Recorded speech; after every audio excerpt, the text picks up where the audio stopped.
Hey everybody, I'd like to welcome all of you to another episode of Defusing the WMSCOG. Today I'm very excited because we got back somebody who dropped part one and was bomb. We got a lot of good feedback on the channel. Rosa, I know you said in part one that you had a lot more to say, and I promise you we would do a part two, and we're here. So without further ado, Rosa, I'm gonna go ahead and let you do your thing. I know you got a lot of things that you want to talk about, so let's go ahead and get started. Yes. So, hi everyone. I'm back to spill the tea. No, I'm just kidding. I'm back with Edgar. So I think mostly today I do want to start with like my Korea trip and what that was like for me, and also just being there for 10 years. You see other people go to Korea too, and you're able to see their experience and whatnot. So I kind of want to somewhat touch on that, but again, so I was baptized in 2010, and I went to Korea less than a year in to being in the church, and it wasn't on my radar at all. It wasn't something that I was thinking about doing because like I couldn't really afford it. It's like I think I was 20 at the time. No, 19 at the time. So like, and also I was in school too still at the time. And so it was like I just couldn't really afford to pay like a pretty much $1,000 to, get the flight there. And so when you do go to Korea, it's you really just are covering your flight and then everything else is mostly covered. They have lodging, as you know, like they have food. And so they do essentially like take care of you when you're there for your basic needs, like I think even when I was there, like Zanggyeolja gave us like an allowance to like spend at the shops. Like so they take you to the shops to spend the allowance that you get. Like they give you like this envelope, right? And so everything is very much organized and there's a certain time allotted. They take you sightseeing to different like things in Korea, like emperors' houses and stuff like that. I honestly feel like I wasn't as emotionally present when I was there doing all those other things because it was just like they didn't allow you to, like when you're in the Church of God, you can't have fun per se, right? You can't really enjoy worldly things. So going to to wherever they took us, like to sightsee in Korea at the time, like I couldn't really enjoy it because it just felt like we're doing a worldly activity, and they were activities that we weren't really allowed to do as gospel workers back home, right? Because when you're back home, you're literally just working, you're going to the church, or you're just at school, and even when you're at school, you're preaching in between your classes or whatever you're doing, and then you go to the church and you preach some more, and you just are your whole time is towards the gospel. So when I went to Korea, I didn't really I was dissociated from like the worldly things that we did. It was mostly like we had to study a lot. The same things that we're doing in like in your home country, you're doing when you're in Korea, except it's all filmed and it's all documented as like for videos and for propaganda and for these different things. And so every place that you're going, you have to take a picture, and they take multiple pictures in different places, and you kind of become exhausted because everything is like for video, it's for show, really. And I remember for me when I first met, okay, I'll go back to before I went. Before I went, members tell you stories about what it was like when you go to Korea, when they went to Korea. And I remember one sister telling me like, you know, she had this, I guess spiritual experience going to see her. This sister was a very known as a sister who was like a problem like child, or like like kind of she had a strong will about her personality, and it was not easily broken, right? And so I'm assuming they sent her to Korea to just kind of tame that, right? But before you go to Korea, you have to fill out paperwork, you have to fill out stuff, and so they're asking you like, are you passive aggressive, are you more assertive, they're asking different, almost like a personality test of how you are, so that they can group you so that they can group you with people from different like countries essentially, and Zions around America and sometimes even around the world, So they're fitting you into different groups based on personality type, based on how long you've been in the church, based on your age, based on different things, right? And so you're in that group based on that. And there was a sister who had been in the church 2 years prior to me, and she was telling me, like it was such a beautiful thing. And then like when it was, she was crying so much, and when it was time to go, like um mother had like stood up and called her name, and she's like, oh my God, like she knows my name, but mind you, right before we go to Korea, we're filling out all of this stuff, and so much details about ourselves. Yeah. On top of that, the church has a really strong reporting system, right? Right. So they're going to be they're briefing whoever is in charge of your region in America, whoever's in charge of your region in America at the head office, they're briefing them on who's coming, right? So they're well aware of you, how you are, your temperament, what place you hold in the church, the challenges that they've had, like bringing you to obedience. Like everything is curated. It's not like Zangil just woke up and knew our name or just knew it. Like she's been briefed, like it's like we're going into a courtroom. You know what I mean? Like so she's very well aware because she's being told, not because she has this psychic intuition or because she's God, right? Right. And so I remember at the time when I had heard that story, I was like, wow, like you must be like I hadn't put it all together because I'm so new, but right, hindsight is 2020. So I'm like, wow, you must be, I hope she'll know my name. Like, but when you think about it, she should know your name because if she's allegedly God, you should be able to know who I am. But in my Right. head at the time, I'm thinking like this sister must be very special because wow, like she knew your name. You must be like Paul or something. That's hilarious. Yeah. So anyways, I wanted to throw that in there, but I filled out all this stuff, went to Korea, got grouped, and I just wasn't having the experience that I had seen in videos. They have so many videos, the 70th trip, this trip to Korea, and it's all filmed and they put a video, and it's this euphoric experience that people seem to have, and they come back shining like a penny, like they're just glowing in the sun, like they've came back with the facial. You know what I'm saying? Like Yeah. feel that glow that some members come back with, right? That's all Yeah. happening. In hindsight, I know it's all curated because they curate this experience. None of it is authentic. But at the time, I was like getting really frustrated when I was in Korea because I'm not having that like that experience. I'm very much aware of everything that's going on, and on top of that, like, so I'm allergic to walnuts, right? And I guess mother had prepared ice creams for everyone, and I guess they had walnuts in them. Like, how am I to know? It's like, it's a Korean snack, it's a So wait a Korean. second. So God who knows all things, who's omnipotent, didn't know that you were allergic to walnuts. Right, yeah. Oh my And God. yeah. Did you eat it? Yeah, I mean, I thought it was just like regular Uh, peanuts, because ice cream in America doesn't really come with walnuts on them. Like, let's yeah. be real. So it was like one of those cone ice creams with nuts on top and then like ice cream.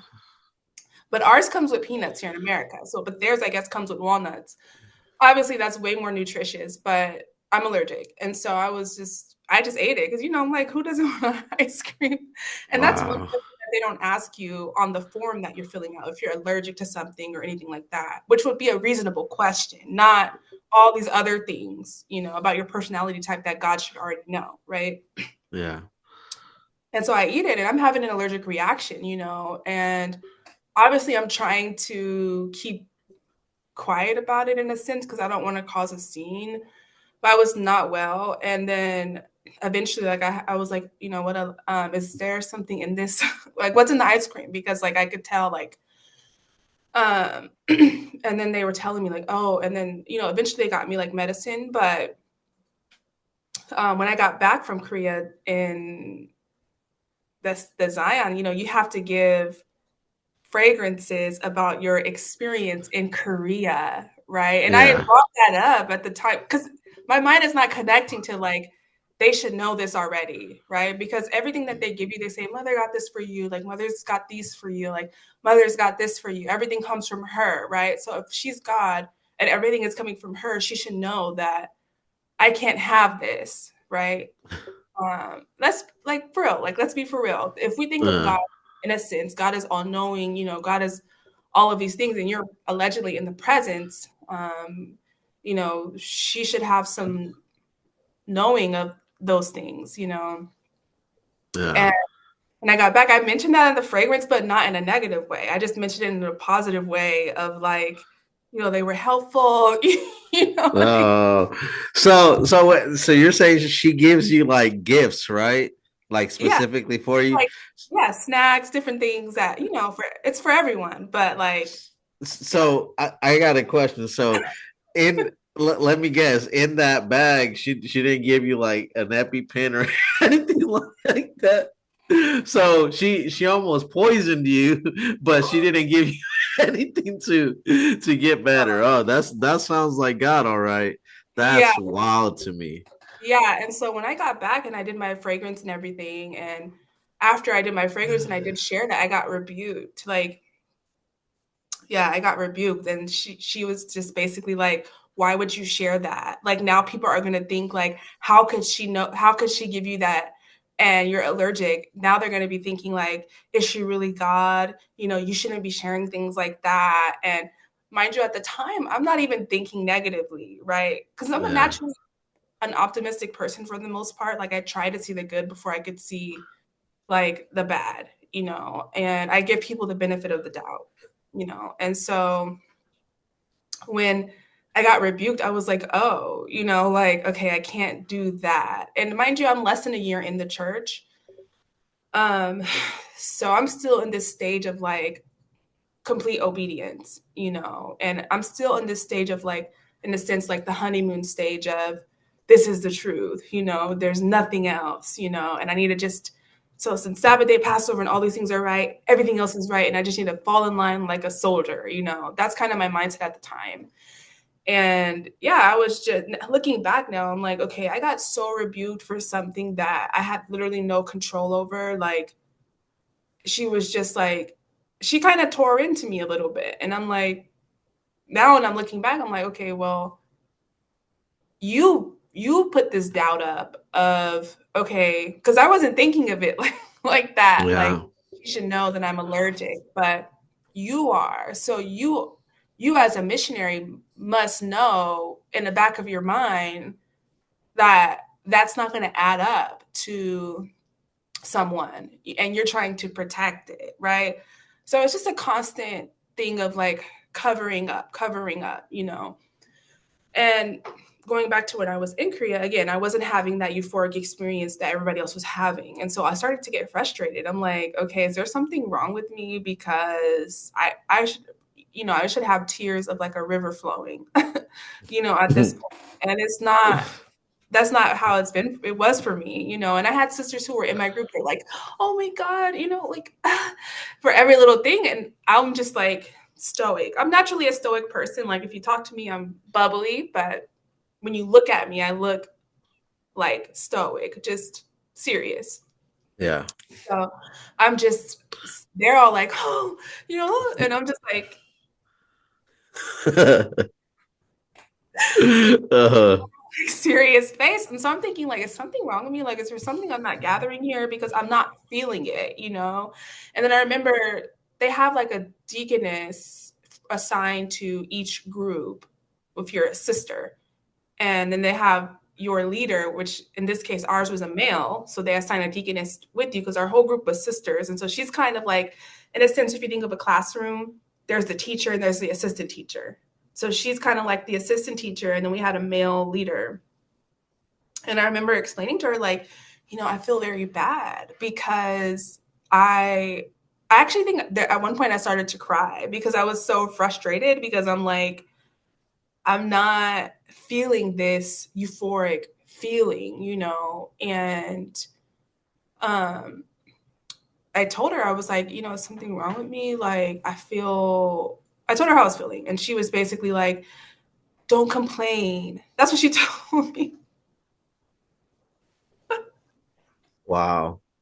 She was like, don't complain. Like, it was such a like, that's such a huge manipulation tactic and confusion because it's like, I should be allowed to express like those things and what I'm feeling. Like, but it was almost like she described it as complaining. It was very strange. Like, and basically she was like, you don't complain in the presence of God, you don't this, that. And I'm thinking to myself, like, gosh, now I'm complaining. Like, now I feel really horrible.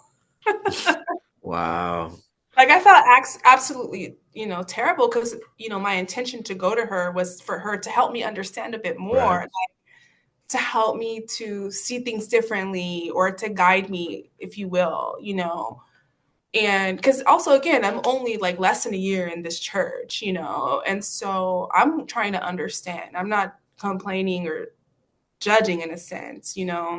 But after that, I was just kind of like, okay, I get it. Like, you can't speak about anything. You just take it. Like, you don't complain, which means you can't speak up. You don't, like, even when it goes back to the ice cream or the walnut thing, it's like I can't really say anything about that because it's going to make the church look bad. And so you just kind of take everything. It's all about the appearance of the church. And just also, like, going back to like the superstitions too in the church. Like, I remember when we were there, there's people who get to preach in front of her.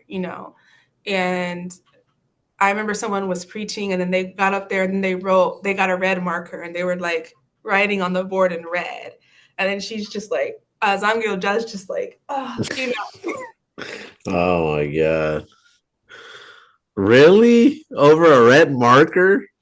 it's kind of me to laugh, but it is kind of funny in hindsight because it's acting. That's what it really is. Like, let's Yeah. be for real. Like, that's so trivial. It's so superstitious and it's really non-biblical. Yeah.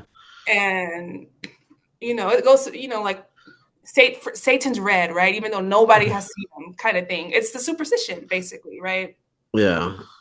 And so she goes, Real quick, Rosa. Here's the dumb thing. So, okay, if she doesn't like red markers, why are they there? yeah, Another thing, like if she's God, you would think, that she would have never created red markers. I don't know, or maybe not allowed them in her church, but yeah, yet she's scared or upset and goes back to those. That's just very weird to me. Very yeah, weird to me. So far, everything that you've told me, even the story about the allergic reaction, I can't get over that because she's supposed to be God. Even if because I already know what members are thinking. Oh, well, she doesn't show her power. She doesn't. It doesn't matter. She's still supposed to know. She's not supposed to kill you. She's not supposed to try to inflict harm on you. And I could already think of members saying, "Oh, well, maybe it's because of her sin in heaven. Maybe it's because of this. Maybe it's because of that. No, maybe it's because the lady doesn't know anything about you and she relies on, like you were explaining, the church to fill her in. And if she's not filled in on a certain part that the church didn't tell her, then those are the type of results that you're going to get. These are the kind of circumstances. But anyway, I'm sorry. Go no, ahead. Keep going. but it's true, yeah. And so it's just like all of it just feels very performative, because in hindsight, at the time, I was like, okay, red marker's bad. I mean, you could tell me anything, especially at that age. As much as I just wanted to do the will of God at that time, like, I would just like, okay, we're going with it. Red marker, Yeah. we're just gonna go with it. Like, So did she straight up like tell you like what was said about the red marker and what happened? she's kind of like, when the member's writing on the board, and then the deacon gets up and he's like, no, like, and he kind of whispers to the person teaching, and then they erase the board, and then they start over with a new color, and then everybody's just kind of like, oh, like, we're eating it Uh, up because we have no idea that this is all performative. It's all based on probably something that she said a long time ago, and now she has to keep it up. You know what I mean? But yeah. in reality, it's just it's performative. Right.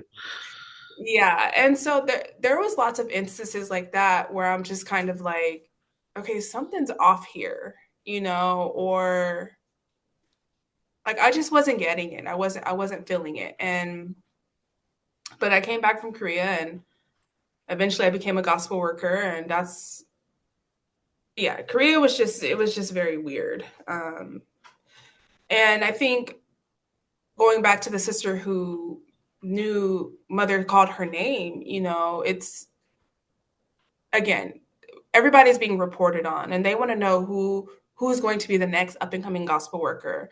And depending on if you are really that next up and coming gospel worker in your church, they are going to try to woo you, to get you to stay, And for example, I don't know if I mentioned this last time because I didn't really watch the video, but there was one blonde haired, blue eyed sister who was going to go to Korea. And, that's what they love. They favor that. It's not even fully I don't even want to say that because it kind of is, but it's bigger than WMSCOG. It's Korean culture, you can see in their skincare, everything is just you need to be the whitest you could possibly be, even there. They discriminate against their own people who are yellow and not very light, right? So if you encounter somebody who's white, the beauty standard in Korea is almost like they hold them up as like a god standard in a sense, And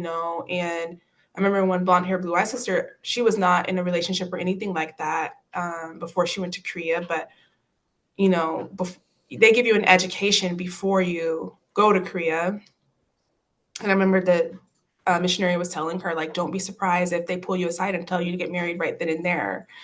And that's what I mean when I say, like, they know more about you than you think, even before you get there. And they are watching to see how can they use you, what can they extract from you, and they need to be able to drive it home. And so when you're going to Korea, they're doing it's all manipulated. It's not organic. And so the reason why Zang Gilja really knew her name is because they're watching her because she's a problem member in her church. You know what I mean? So essentially, they're watching her not with a good eye, but if something good comes out of it, it's like, okay, great. Right. Yeah. That's what they know all about you. And so, but overall, just to sum up my Korea trip, it wasn't this like cathartic, euphoric experience that everybody has. And I don't even know in hindsight when I think about all the members who win and the videos that I've watched of Korean experiences or Korea experiences, it just almost seems like it's all curated. Like, and that's why you're filling out forms and letting them know because they need to curate an experience exactly for you that's going to work on you. It's psychological, and it's very Rosa, I have a question. So before you wrap up the Korea trip, so besides her almost poisoning you, besides her tripping out on a red marker, did yeah. you happen to see her do anything that was like godlike, that was amazing, that was you were like, oh wow, this has to be God? No, nothing at all. And what made it harder for me, I think, to because before you go, they tell you like, okay, mother's just in the human form, she's in the flesh, so don't expect her to do anything amazing because she's hiding her power. That's kind of how they sell it to you. So you're not Right. expecting for her to do anything because she's doing it on purpose, not to cause a scene. But I think what was even more taken aback for me was the fact that members would do extreme, not extreme, but like grand displays of affection to her. And she would always just be like, no, no, no, no, no, like, don't do that, like, no, no, no, no, no, And for me, it was kind of like strange in a sense. And the reason why it didn't seem humble to me. It seemed like she knew this was a sham and it was like a guilt moment in a sense because when you think back to Jesus in the Bible, like um I forget about his name because I haven't read the Bible in a while, but the one who climbed the tree, right, just to see Jesus in the Yeah. crowd.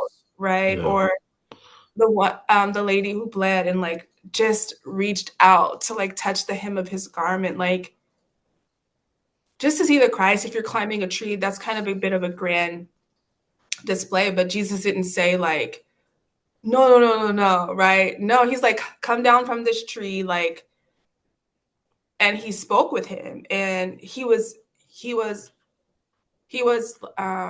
grateful and like blessed his grand display of faith of like, wow, you have much faith. Because let's be real, like I don't know if I would climb a tree, not because I don't have faith, but because I'm vain. I'm a bit vain. Like I don't want to get up in a tree. Yeah. That's it's like not everybody's gonna do it or something, right? But people who do that, they are really displaying their faith, right?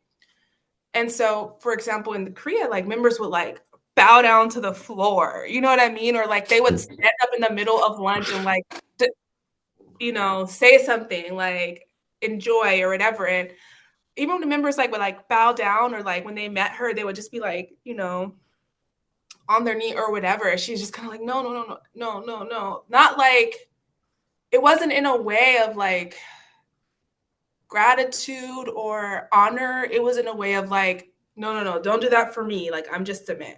Yeah. That's brave. Like, and you can tell, like, I wasn't born yesterday, and also I may have been young at the time, but your intuition will tell you the intention behind something, right? You can sense someone's intention, and her intention in telling them to get up off the floor, like don't bow down to me, or whatever grand display of affection they did. Her intention was, in my sense, was telling me that she's like, no, like I'm only human, like don't. And I remember that time when General Pastor was doing that sermon, I have already come. There was like a I have already come movement. Do you remember Yeah. that? I remember that. We were marching down our the street by the Catholic Church with a megaphone, yelling, "He has already come." I'm surprised nobody threw rocks at us. Yeah. And there was like this I have already come dance. Do you remember the I have already come dance? Like, I have come. I have already Horrible. come. Good Members, times. yeah, members were dancing around doing the I have already come all around the world and doing flash mob dances in the middle of places, right? So I have already come was like a big movement. And basically, like, there was another video when Zhang Gilja came and she gave a sermon about that. And it was like, I too have already come.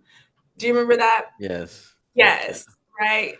And I remember in that video, that was the only time where, like, she had said, even somewhat acknowledged that she may be God, right? Yeah. But the only thing she said was I too. She was talking about An Sang Hong and how he's already come and all that stuff. And maybe towards the end or mid to the end, she was just like, I too have already come. That was it. And everybody's like, oh my God. Oh my God. Like, Yeah. she has come. She's told us, and it's sad because members are starving for her to just say she's God, Yeah. for her to just show some sort of like God-like behavior, you What know. Rosa, but what are you talking about? She did. She caused you to have an allergic reaction. She tripped out about a red marker on the board, and she did the grandest miracle of all, calling someone by their name when they wear name tags. What Yeah, more do you want? right. So everybody, not me. I don't. At this point, I just don't even care. Like I'm just like desensitized to it all. But I think this was around like maybe 2014, 2015, and so it's like she's like, I too have already come, and it's just like it became this big thing. You know what I mean? And the reason why I'm mentioning this, it just goes back to her intention. Like she just said, I too have already come. Like that doesn't mean anything.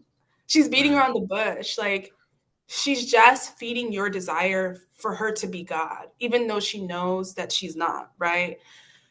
And so it just goes back to that sermon and then Korea of her feeling, it's almost like she felt shame for the members' grand displays of affection, and all these little instances just would tell me like, mm, you've got too far into this, so you can't deny it, but you're also knowing that this is all a lie and you feel guilty for it, but you've gone too far now, you know. Yeah. That's yeah, and it would make sense. I mean, when you're that deep into it, like you said, I mean, she has everything to lose. You know what I mean? And then, at the same time, you hear so many different things like, is General Pastor really the brains of the operation, and she's just kind of going along for the ride.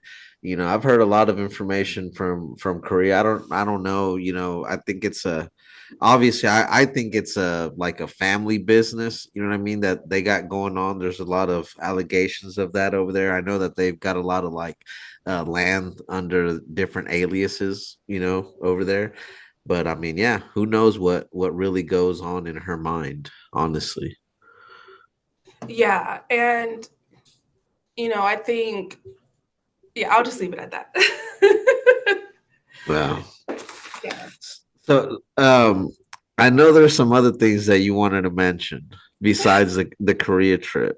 Yeah. So go ahead. I'll let you Yeah. take the floor. I do want to mention also like the ID card for a member because I don't think it's talked about as much. And that also goes back to what you're filling out when you go to Korea. And basically the ID card for a member is closely related to your life number as well, right? So when you get baptized, you get what they call a life number because your name is going to be written in the book of life. And your life number is almost like your spiritual social security number, as you know. And Yeah. you need to know your life number, like you need to memorize it, right? But later, I can't remember what year it is. Do you know what year they launched the ID card for a member? Mm, no, I don't remember, Yeah, honestly.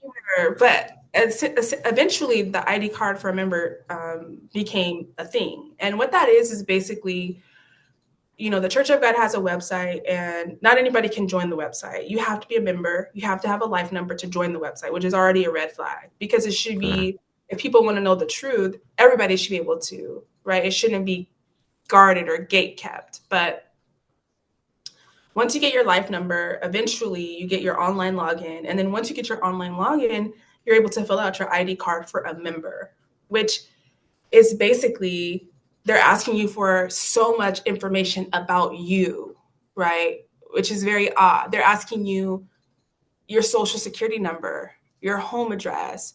They're asking you your work history.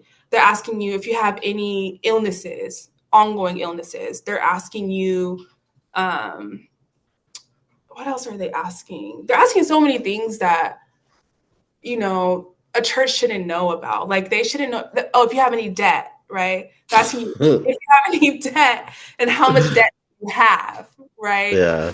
Yeah, they're asking you that. So you're essentially giving them so much information on you.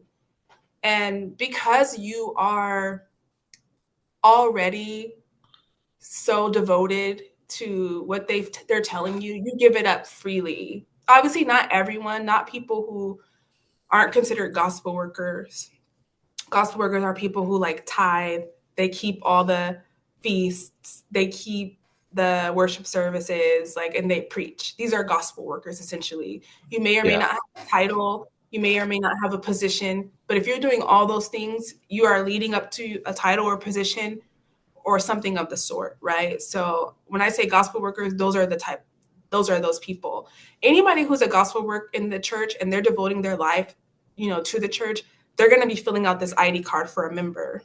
You know, I myself did it too. I'm like giving up my information happily. Okay, you have my social security number, you have all this stuff, but hindsight is 2020. And what that is and the reason why they need that from gospel workers is because it's collateral. It's something that they can use against you if they so need it, right? Because they need to be able to have something that if things turn sour or if you're no longer attending the church, they could create some propaganda about you or whatever it may be. And so it's very telling because why do you need to know someone's debt? Are you going to pay it off? Like, why do you need to know someone, if whether they've had illnesses or not. Like, what are you going to do there? And it's just very telling. I remember there was a sister, very beautiful sister, conventionally attractive, and they wanted to make her a leader. They wanted to, but she was taking SSRIs, which are basically like antidepressants or whatever. And she had been taking them for a while. I don't know if she took them before she joined, but anyway, she was taking them.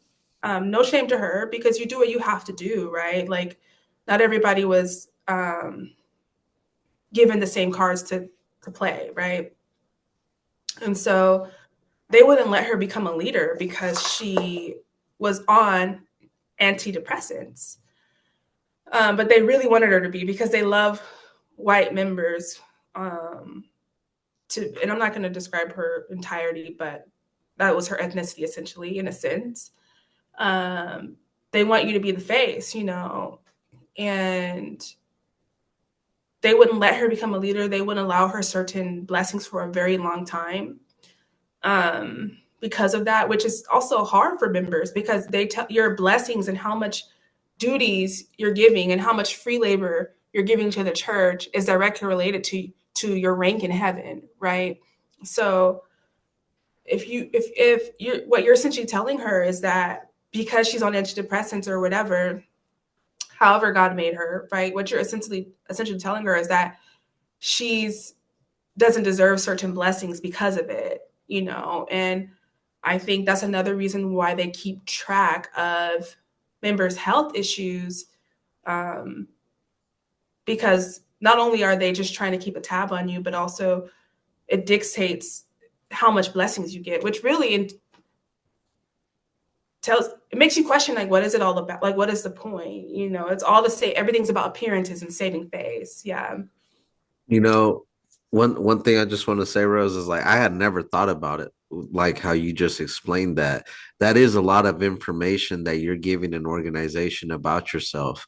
And there's no reason why a church in good faith should ask for that type of information Mhm. about their members because like you said, that information is personal and it can they can really mess you up, Mhm. with the information that they have.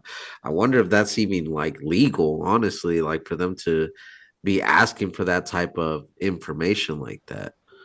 Yeah, and also I think that I'm a very honest person, probably to a fault, and it's a strength and a weakness for me. And so on that card, I was very honest, and I think during the time when I was in the church, I too was struggling. I think after a certain point, you just get so much anxiety there, and I think part of it was from the church, and also part of it was from spending so much time in devotion there that my health plummets. Everybody's health just plummets. And so I started experiencing like chronic anxiety, and um, I think I might have wrote that on there, like anxiety or something. I don't know. There's so much. You start to go a bit crazy when you're in there. Let's be honest. And I think I might have wrote that, but I bring this up because before I did the last interview with you, I had spoken with someone, and um, they basically told me, like, yeah, when you left, like, they slandered your name so bad that they were telling people that you have all these like mental health issues, and look at all this stuff that she has, or with whatever. There may have even been letters that I wrote about being anxious to Zongilja, because you write letters online, and so you know you need to be careful what you're telling them because all of it is not used for good measure. It's literally used as collateral to make sure that as long as you keep your mouth shut, we won't say these things. And the funny thing is, it's just been 5 years later since I left, but I never uh, really said anything bad about the church. And even what I'm saying now is not bad; it's just true. What can you Yeah. say? These are actual events based on a true story. Like, I'm not just making them up. Mhm. And I feel like I found it very telling that when I left, mind you, I left in 2020, nobody's really at the church as much, right? Because we were on lockdown.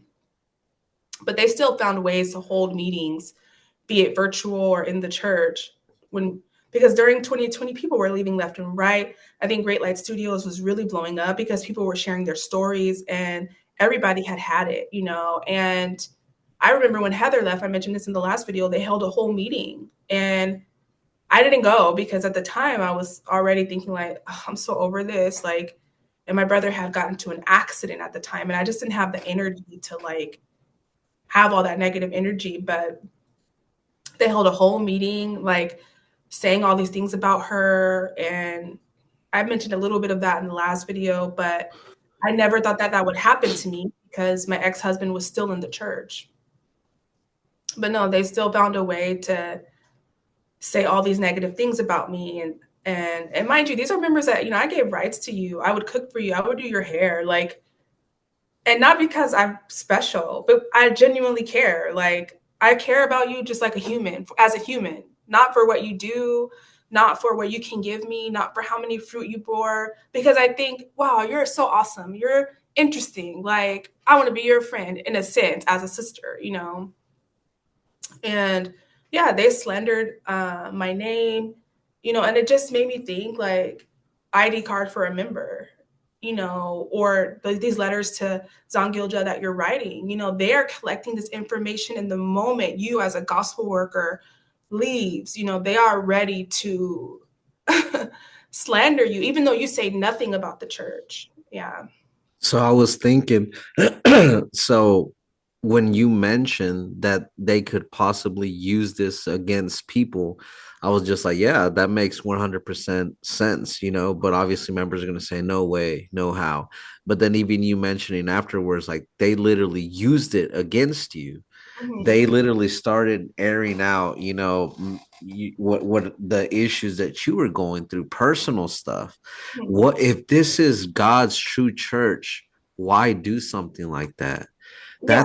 That's petty, that's you don't see Jesus doing stuff like that in the Bible. And members should really think, like if they're using this type of sensitive information against their members with that kind of intent. I mean, members, think about it. Why would you want them to know those kind of things? And Yeah. if And it's if very God is strange. running your organization, you would think they would already know that. Why do Mhm. they need you to tell them? You Yeah. know? Yeah, and it's just very strange. Like, Jesus said, if your brother hits you, like turn the other cheek, or if you will. And so it's like, mind you, I hadn't even said one word. I was actually members were coming to me, asking me why I left, and I was telling them, you know what, like it was just my decision, and whether you stay or you want to leave, that's up to you, and I don't want to influence that. Like that's a personal decision for you. I was literally telling members that. I was not saying a word because I truly believe in autonomy. I truly believe that it's up to people.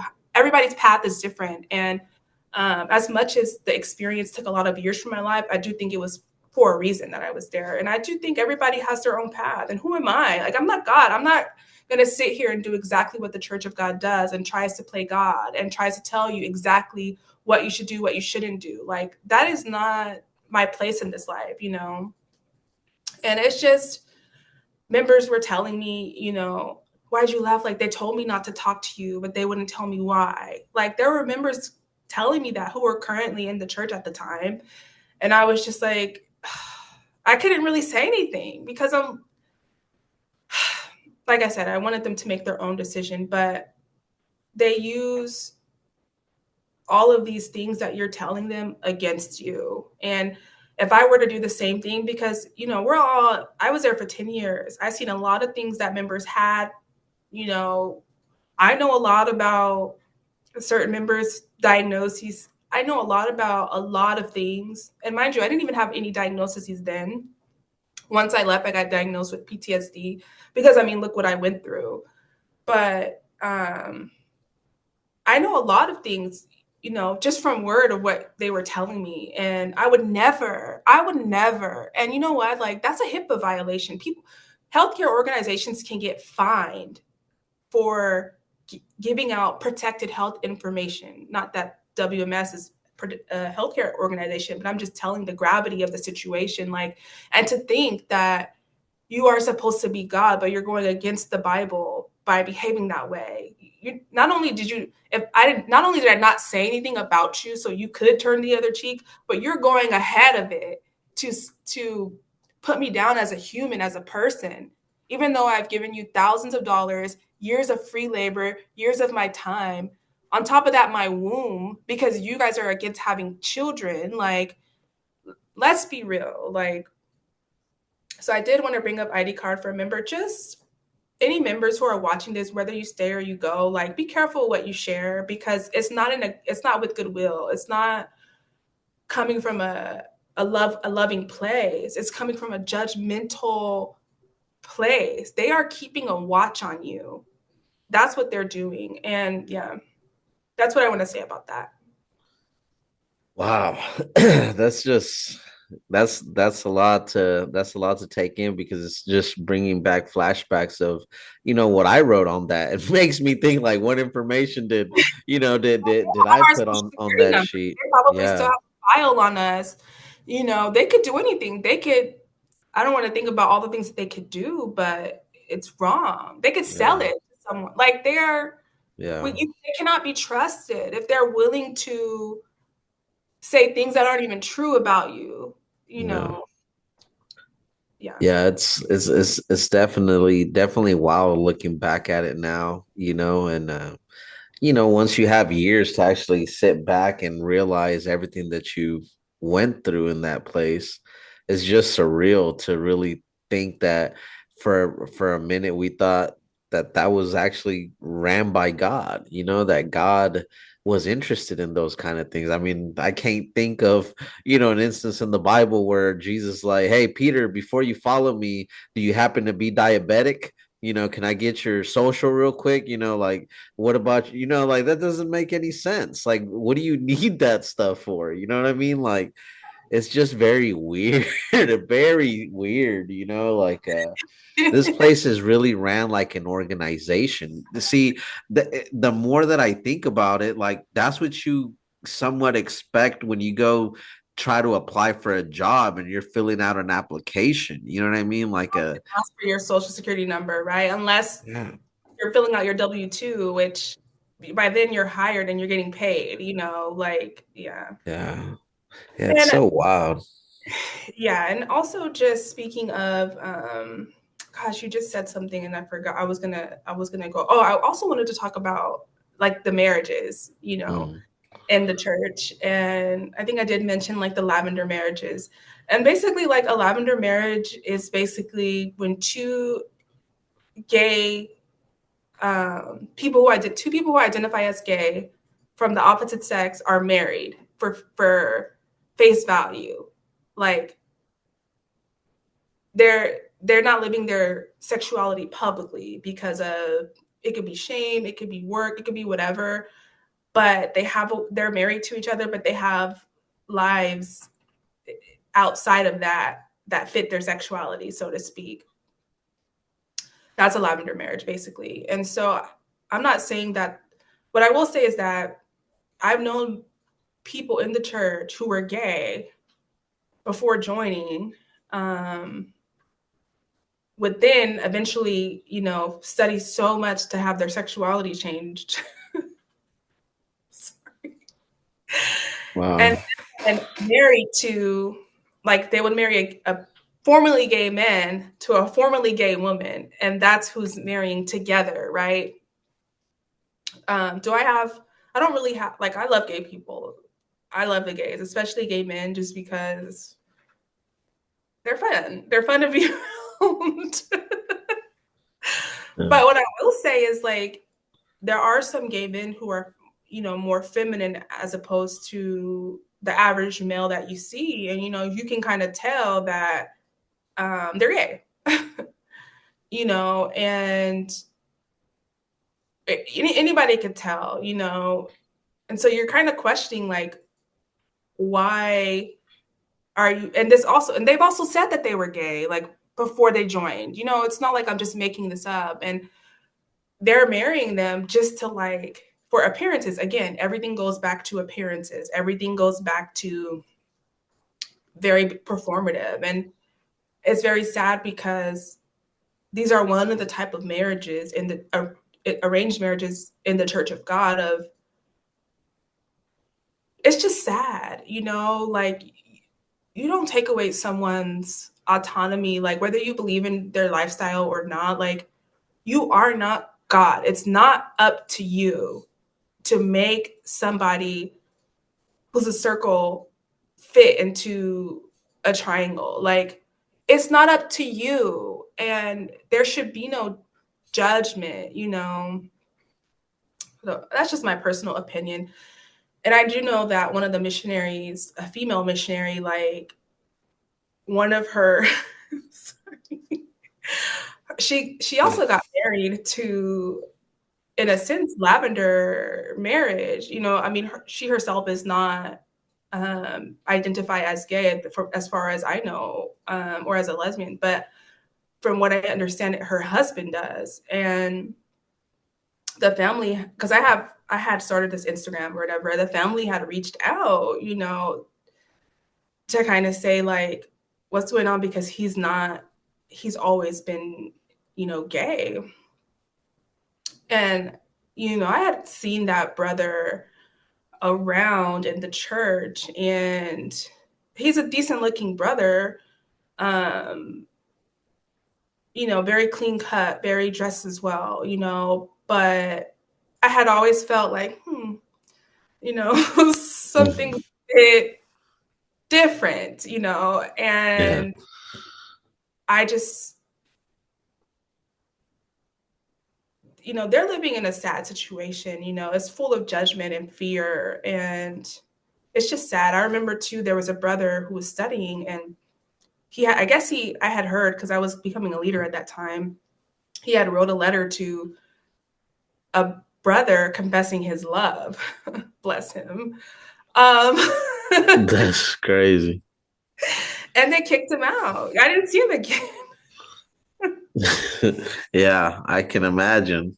I can imagine how that went. Yeah, these people want to control like everything about, about yourself, and so yeah, I can imagine how that played out. You cannot be yourself in that place, at all. I mean, just think about it. I mean, I remember myself when I was trying to climb the ranks, to announce. It was like, well, you have to shave your face, you have to comb your hair like father, you have to. So, and essentially, what you're trying to tell me in a nutshell is me, a Mexican, a Hispanic, I have to act Korean in order to get, to that certain level. You know what I mean? I have to look like An San Hong, talk like An San Hong, dress like An San Hong. It's just weird. That's just very weird. I don't remember Jesus focusing on those things. You know what I mean? 2,000 years ago. But again, this is what lets you know that this place is a cult. You know what I mean? Like they want cookie cutter, you know what I mean, people. That's what they want, robots, Yeah, it's very strange. And even just the regular marriages that they're setting up, I remember one brother, he's like, I guess he got called in the office and was like, it's time for you to get married. Like, and he was an African American brother. And he's like, okay, great. Like, bring on the Korean. Like, I'm ready, bring on the Korean. That's he was saying. And then, like, the pastor's like, no, you're not getting a Korean. Oh wow.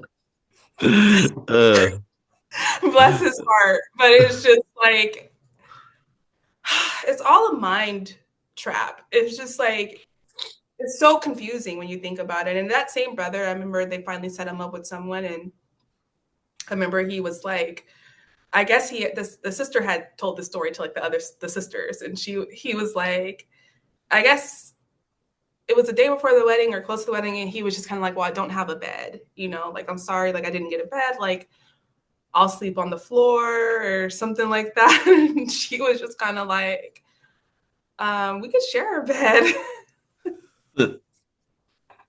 that's so weird, awkward. Because he's thinking like, oh, this is a business relationship. Like there is Yeah. no like actual. You can't. It's not like real life when you meet someone, you fall in love, you like, and things progress as normal. It's like this is a business relationship. You don't share a bed. You have roommates, and you just do the gospel. That's what you're thinking. And that's what I thought for a long time too. When I was new, I thought it was just like, okay, you get married for the gospel, and that's it. Yeah, this is my brother. This is my Yeah, sister. because you're calling them brother. You're calling them, you're calling your husband brother, especially in public. And I remember I did that once with my ex-husband. I think I said this last time. And then my sister-in-law was like, oh, she's like, oh, brother? Brother. Like, what are you doing? Like, why are you calling him brother? Like, she went off. And at the time, I was like, oh, she doesn't get it. This is stupid. Um, Yeah, Now I look back, I'm just like, ew, like, yeah. no. Yeah, it doesn't make any sense. I mean, literally, I remember literally seeing my mom at the church and, running up to her like, God bless you, sister. I'm like, bro, that's my mom. That's my mom, bro. Like, yeah, it's so weird. We were so lost in the sauce. We were so lost in the sauce, okay? And like, you just see so many marriages like that where you're just like, it just all feels like a business, And there was something else I wanted to say about marriages, but just also them like breaking up couples, like you're only allowed to marry who they feel is either at your level or greater, right? For the gospel wise, right? Remember, I mentioned gospel workers, they keep the feast, they tithe, they preach, those things.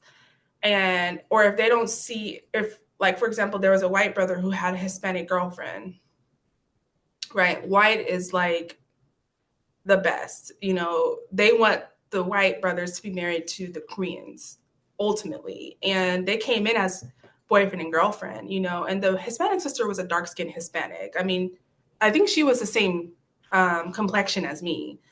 And this was way back in like 2011, 2012. So they weren't as diverse as they are now with letting more diversity in their marriages, right? So back then Yeah, it was like, wow, you got a white person, we need to make them the face of the church. So we're going to do whatever we can, and that sister right. was very beautiful. Like, you know, I get the concept of like pretty privilege, but that sister was gorgeous. Like, I mean, she may have been a little shades darker.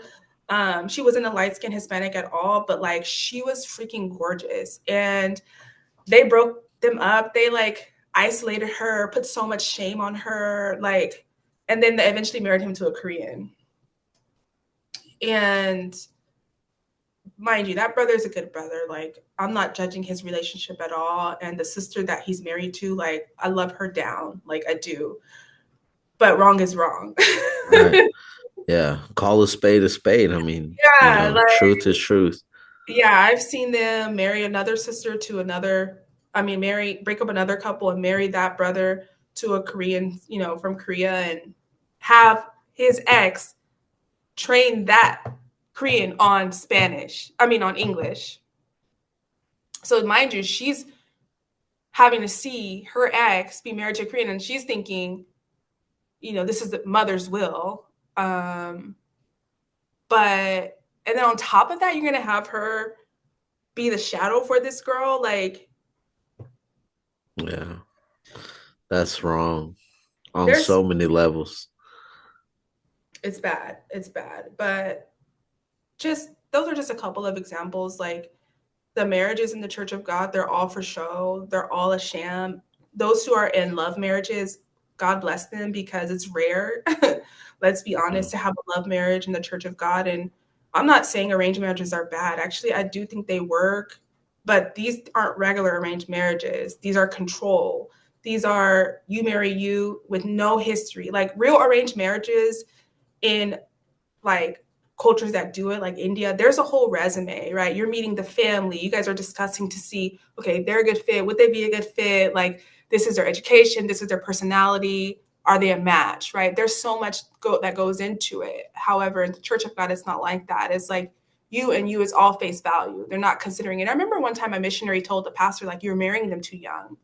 You're marrying them too young. And he was just like, the brothers, they need something, because these brothers, they're in the church, and obviously it's a sin to have sexual morality, and they're hot and heavy. Like, and I don't say that in a judgmental way, but let's be for real. Like God made us in a certain way biologically, and these are young men, and so it's not good for anybody all around because if you're choosing if you're being with a partner and you've been like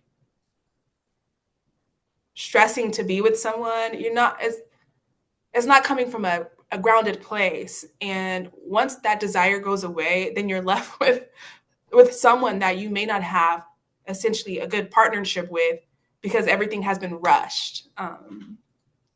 Yeah. I mean, that's all I'm Yeah. gonna say about marriages. Yeah. Yeah, honestly, it's just like it takes away, you know what I mean? I honestly believe marriage is a gift from God. Sex Yeah. is a gift from God. Yeah. And so, not to go too deep into that subject, but if you're just like you said, if members are just put in these situations just to pretty much just to have sex so that they won't go outside of the church to look for it. You know what I mean? What happens when, like you said, when those desires go away, then you're just left with nothing. That's why a lot of the members cheat, and that's why a lot of these marriages don't even work out. Yeah. And again, a lot of these, we've seen them so many stories of, sisters that were in abusive relationships while in the church. And again, it's because they're not looking at it, as if these people really love each other. And, this just what makes sense for the church. Can these people be used as gospel workers? Can this sister be thrown in with this brother to keep this brother from doing this? Or can we throw this brother with this sister to keep this sister from doing that? What makes sense to them? What will bring more revenue?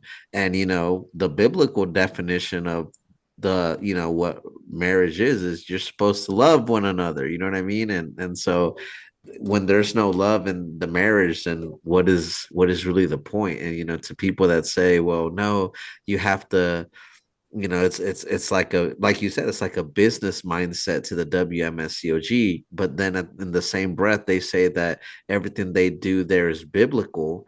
Well, then if it's just a business and we're just doing it for the gospel work, well, that's not what the Bible says in the New Testament, because the Bible says that in the same way that a man, you know what I mean, a husband loves his wife is the same way that Jesus loves the church. And so the comparison is, there has to be love there. You know what I mean? And the what kind of love, you know what I mean? And so it's just you see when you really start looking into the inner workings of this place that they're anti-Bible. They go against everything that the Bible says, and at the same breath, they say they're the only church that follows the Bible 100%. It's just Yeah. ironic. Yeah. And also, I know we're running out of time, so we'll get to what we can. But I will say, too, like, there was a situation in the church where, like, basically the overseer's son, I guess he was sleeping with a member, and he's younger. He's been in the church his whole life, so it's like that's difficult because it's almost like you don't know how to find yourself and explore yourself really. And I'm not just talking about like intimately. It's just younger members go through so much inner turmoil because their natural selves are not able to be explored when you're under a cult. I remember there was a two members, not to go off on a tangent, they were in high school and they came to the church and they were like holding hands and they were getting this like they were from two different Zions, but they met at an ASEZ event and liked each other. They were in high school. ASEZ is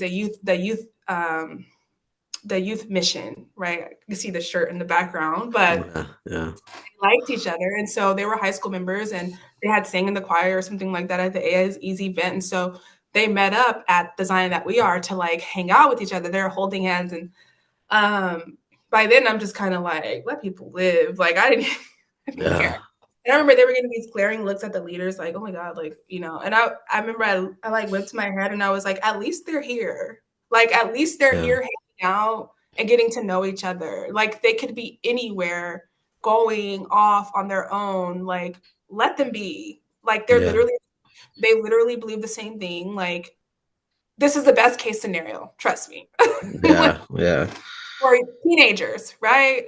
right. And that's another thing is like the young people. So back to what I was telling you, the story about the overseer's son, he's was younger, like probably 18, like, I don't know, he's still teenager, maybe an adult, but an adult teenager. And I guess it was found out, mind you, the members don't know this. They just, I know this, but it was found out that like he had been sleeping with the sister. And anyways, they married him. Um, but the sister was like 16, I think, maybe 17, like young, and mind you, in the real world, that happens all the time. But this is an overseer's son. Like, you're not allowed to do any of that. And your mission is already set up for you. You're going to be married probably to a Korean and sent away to do the gospel work. But in this case, like, um, all that came out, and so you got to cover it up. And so they asked the mom of the young girl to sign consent for them to get married. And they get married, mind you, she's not even fully of age, and now she's there and helping in the church. But what makes it worse is that they pretty much announced to the church, kind of like, this is mother's will, like it was mother's will for them to get married. The church had no idea, the members have no idea that, except for a select few, have no idea what's really happened behind the scenes, right? They're thinking, wow, this girl must be so blessed, like she's able to get married young and to an overseer's son. Like, wow, like, this is what you think when you were there as a member seeing this, because it is a blessing, right? Right. Technically, Zangyoja didn't set this up. Like, this is all a cover up. Yeah. And it's just so odd, isn't it? It's like everything is a facade, it's a mirage. And the marriages in the church, 9 times out of 10, it was some scandal or some this or or control or, and um, the last thing too, God, I swear there's just like not enough time. But what Part I was three. I know, but like, another thing is that, gosh, I forgot what I was about to say, so I'm just gonna leave it. But on to me leaving, the WMS, I didn't really talk too much on it last time, and I somewhat want to talk on it this time. But around the time that I left, I feel like a lot of people were leaving, and I know at the time when I was talking to you last time, I mentioned how the red flags just started to become bigger. But I mean, it was a little bit bigger than that. I remember one of the last services that I kept before the pandemic, before we all did home worship, was so there was a sister that my was living in the same complex as us, and um, she's someone that like I studied with. Okay, I'm not going to say that because I don't want to reveal her, but I knew her from when she was baptized, basically, and then eventually she became a gospel worker. And when I had to come to this church, the New Zion that I was at, I felt like there was a lot of competition between maybe her and I, which it's just the vibe of the church. Like, eventually it becomes, so first the church is like us against the world, and then when you're in the church, it's like me against you, right? And everything is like a surveillance system. Everything is like, it's not really a family environment. It's your brother or your sister is your competition for their place in heaven. That's what they teach you essentially. And so I felt like for me, I don't know about her side, I can't speak for her, but I want to say, yeah, but like there was a bit of a competition between us. And I always felt uneasy. I always felt there was so much inner conflict for me, because it was like I had to play into this competition, but at the same time, I don't want, it's exhausting. Like, I would rather just be friends. Like, it just felt so exhausting. So that, mind you, the competition part. So one day, since we live in the same complex, she texts me and she's like, "Can I get a ride with you guys to the service?" And I told my ex-husband at the time, he's like, yeah, of course. So like she gets in the car and there's this like smell of like just like somebody sprayed a bunch of Lysol on themselves. So I'm thinking like, oh, okay. I'm not thinking, but I'm like, dang, that's freaking strong. Like I can't breathe. And I'm sensitive to smell. So we get to the church, service is starting. And I kind of talked to her a little bit, and then I'm smelling alcohol, like reeking alcohol, like so much. I'm thinking like the gospel worker in me is like, dang, like this is not good. This is not good for the sisters to see. And the other part of me is like, dang, I have to report this. Like I have to say something. Another part of me is like, okay, well the competition's over. Like, there's a little part of you. Obviously, I'm not proud of it.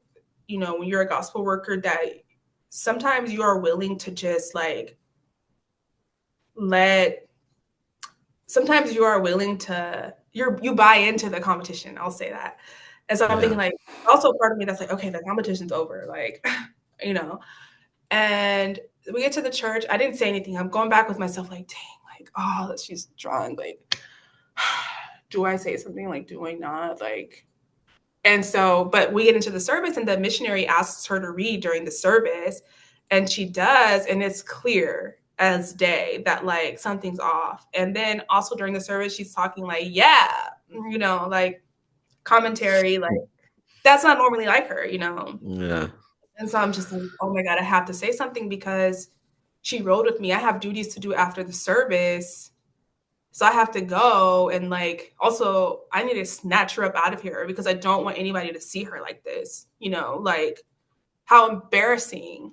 There's also empathy in part of me. I'm like, okay, I can't anybody see her like this. Like maybe if I just tell the overseer or tell someone, we can just it's just a one-off, she'll cover it up, whatever. Yeah.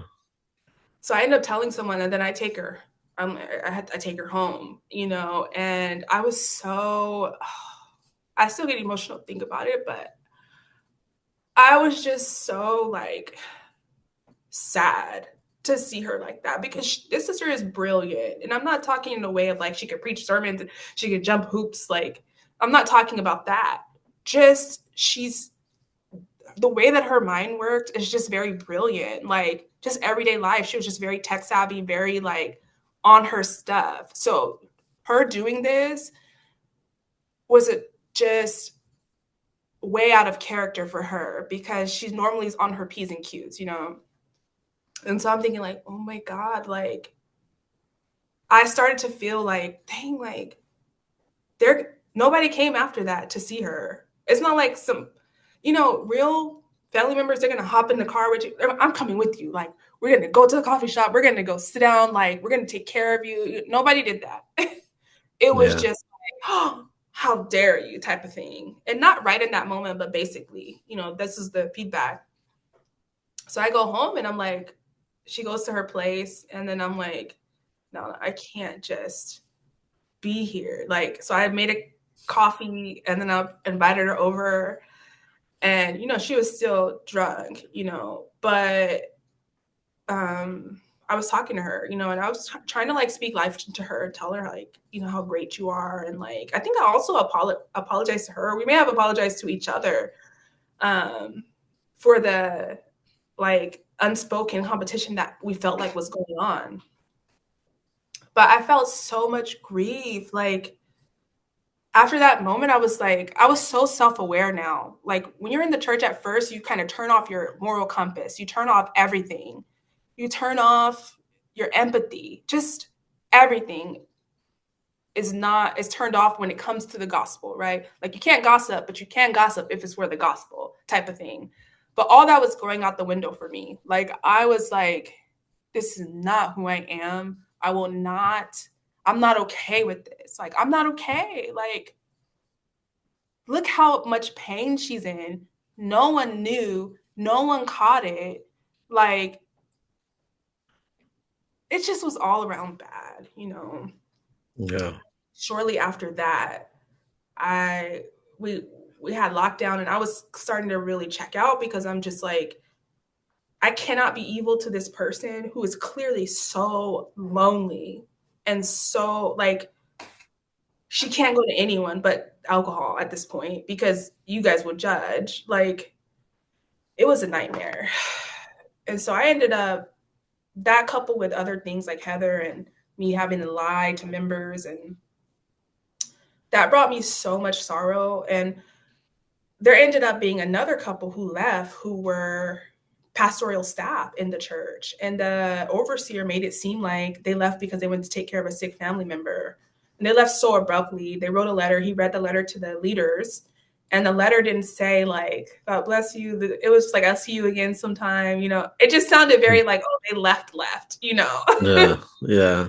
um, which I found crazy because just a little bit before that,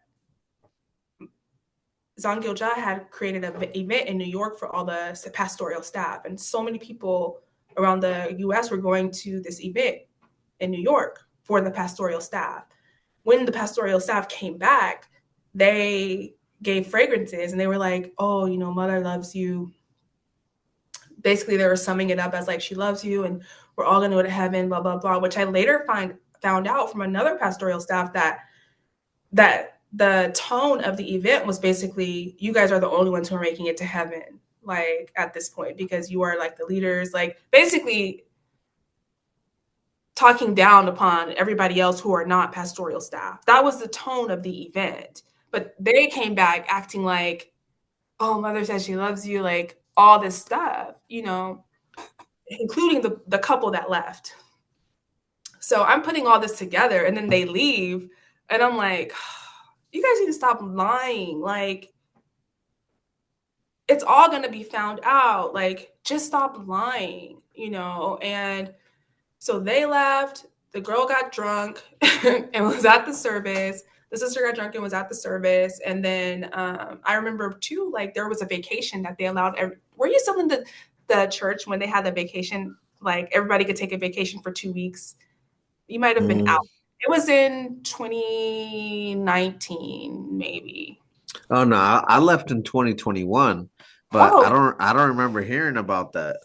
and yeah, so there's so many slanders are going on, how people are exhausted. Great Life Studios members are telling, we don't get a break, anything. And I've been that year, they allowed everybody a 2 week time off, and I had friends from or sisters from other Zions that I was still close to from the beginning of my time in the church. And they're like, oh, what are you gonna do? Like, I'm going out on the town, I'm gonna go. And I'm thinking, out of the town, like, we're not allowed. Like, in our Zion, it was almost like a shame if you took time off unless you were in Zion all day, every day, right?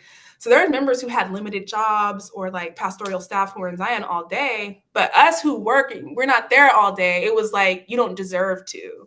Like, I Yeah, remember me and my ex-husband went to visit his parents, mind you, for like 1 or 2 days out of the 2 weeks or however long it was. And it was like, you guys are taking time off, like, you don't deserve it, you don't do enough around here. It's like, oh, I'm sorry if I work 8 hours a day and I have to take a drive here, and then I have to go home at like 11 because I do need to get enough sleep for work the next day. Like, it was almost yeah, like shame for taking time. And that, all of that, and just knowing, like, okay, they allowed this time off not because they truly care about us. It was because people were sharing their stories about being in the church of God and how draining it was, and we never got time off, that you've allowed this. It was just like damage control. It wasn't true care for us being burnt out. yeah. Yeah. That's wild. And, I'm thinking about you mentioning, the Great Light Studios. And I remember during that time, Jordan was making those videos. That was after me and him had ran into each other and kind of Mhm. were going back and forth. And now that you mentioned that, I do remember that the people started taking vacation. I remember there was a missionary that had gone to the Philippines and to go visit family. And yeah, now that you mention it, I do remember that.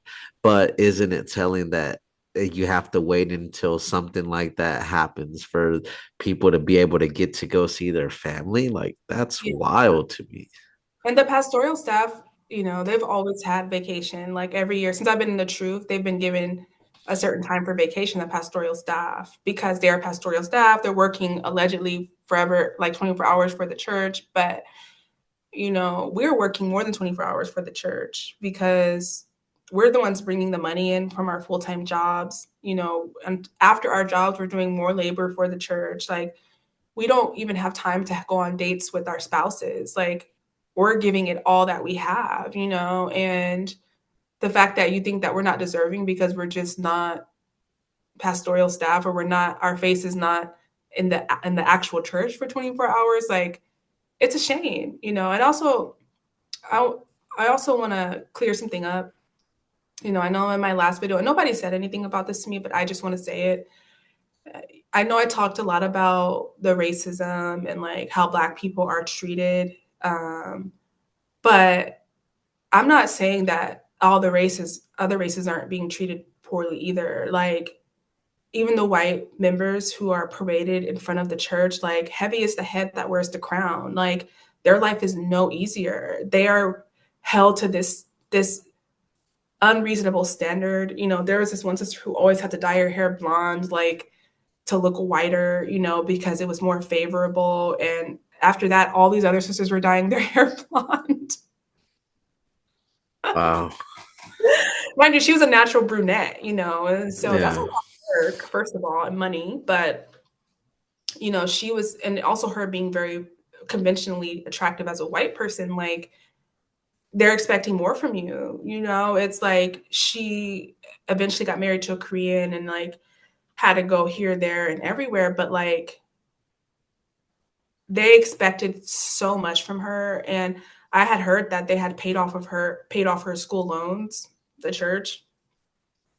Um, so now it's like you're indebted. Like, now Yeah. you can never leave because they paid your school loans. I remember when Ron left, his fruit, was it his fruit or his branch? Yeah, his fruit was slandering Ron's name, saying like, mind you, this is his fruit. And he's like, yeah, he's this, he's that. Like, he got arrested and the church bailed him out.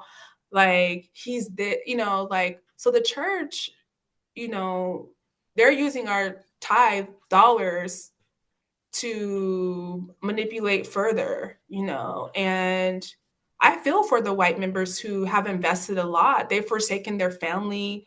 They've been paraded around. They have been love bombed, probably more than the minority members, so that they can be like hooked and synced, And like I said, nobody wins. Like, I'm detailing my experience about racism and as a Black member is because it's important to be told. And that was my experience as a Black person. But the white members also have their experience, and it is no better or worse. It's just a different type of evil, really. Like, it's terrible. I've seen some of my white felt like just the way that they have a different weight on their shoulders. It's just a different weight, but it's just as heavy. Yeah. Yeah. Mhm. No, that's good. That's good. I'm glad that you brought that up because yeah, it's so true. Everybody in that place is suffering. And I'm not. One thing that I've said this in other videos before as well, but I'll say it again, like because I know sometimes people will be like, "Oh, well, you guys are just bashing Koreans," or but no, I have nothing against the Koreans. I also believe that even some of like the leadership, the ones that are genuinely like deceived like they're also going through it, you know what I mean? Like, you got to think a lot of these people that's been sucked into this cult for 20, 30 years, they've given up their families, they gave up their entire lives to come to these countries. And so it's like really there is no winning in the WMSCOG. Everybody goes through it. Yeah. And it sucks to know that, but then again, that's why these kind of videos are so helpful because it makes you think. And I really hope that members that might be out there watching this can benefit off of the content, just sitting back and thinking for yourself for once, you know what I mean? Like is this place really who they say they are, you know what I mean? And lately the all the members that I talk to, like that reach out sometimes through email or whatever platform, it's like one of the questions I always ask is like, how are you doing? You know what I mean? Like before we even talk, like, how are you? You know what I mean? And when it's like sometimes they're just ready to unload, you know what I mean? Because you have no one to talk to in that place.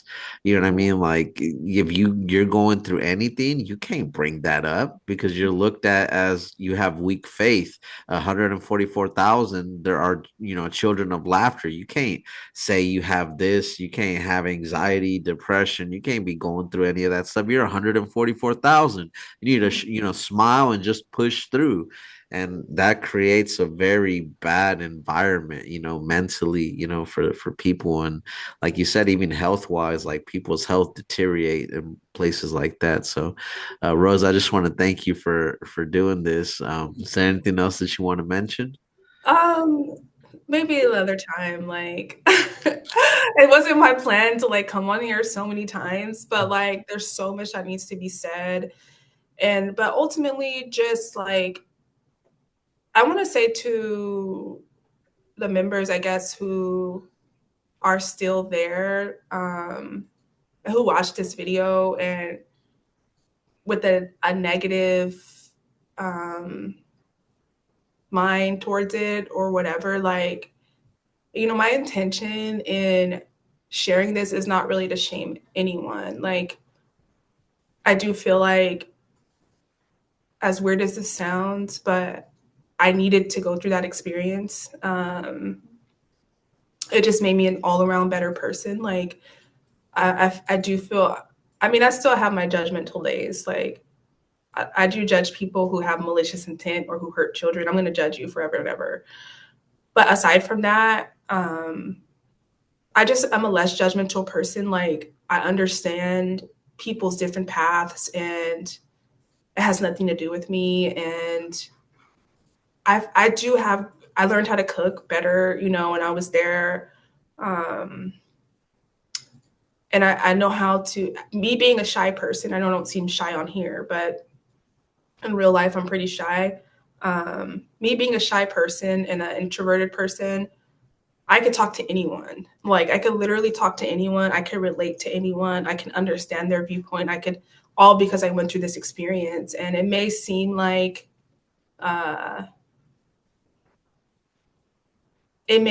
like I hate that place with a passion or something like that, but it's not really the case for me. Like, what I don't like is the lies and the manipulation and the doctrine. We haven't even got it. I'm just telling stories at this point, but to even get into doctrine and how false it is, Yeah. that's a whole other thing. But you do a great job at doing that. But I just want to say to the members who are there, like, I don't have some vendetta against this church or even you. Like, I literally am the last person who has any of that.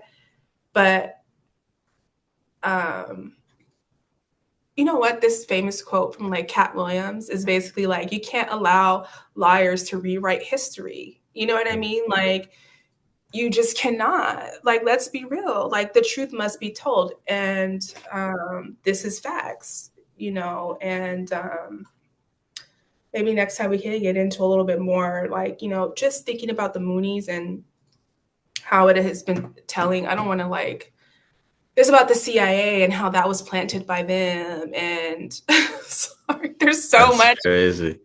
And how it was to bring control in Korea. And now it's this, everybody has a mother god cult in Korea. And it's done its job to keep people under control. And now it's controlling even us here in America. But that's a whole nother conversation. But yeah, just thank you for having me. I'll definitely probably be on again because I'm just yapping. No, trust me, we love it. The feedback was amazing, and I'm already looking forward to, even with what you just said about the unification, mind control. Yeah, I'm Yeah, already interested. So yeah, we'll definitely plan that out behind the scenes. But Rosa, thank you again for doing this. I'm sure that thank everybody you. is gonna enjoy this interview, and yeah, until next time. Thanks for watching another episode of Defusing the WMSCOG.